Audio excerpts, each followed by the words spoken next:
ଭୂମି ଠାରୁ ବଡ଼ କିଏ ପ୍ରଶ୍ନ ଥିଲା ଯକ୍ଷର, ଯୁଧିଷ୍ଠିର ମା ବୋଲି ଦେଇଥିଲେ ଉତ୍ତର।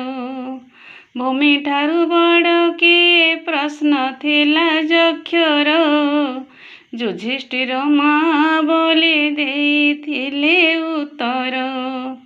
ମା ପରା ସନ୍ତାନର ମାତୃଭୂମି ପ୍ରକୃତି, ତାଙ୍କ ଭାଷା ଗଢ଼ି ଦିଏ ଆମ ପାଇଁ ସଂସ୍କୃତି।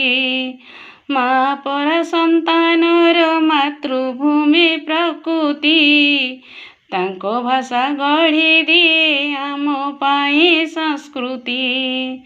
ଭୂମି ଠାରୁ ବଡ଼ କିଏ ପ୍ରଶ୍ନ ଥିଲା ଯକ୍ଷର, ଯୁଧିଷ୍ଠିର ମା ବୋଲି ଦେଇଥିଲେ ଉତ୍ତର।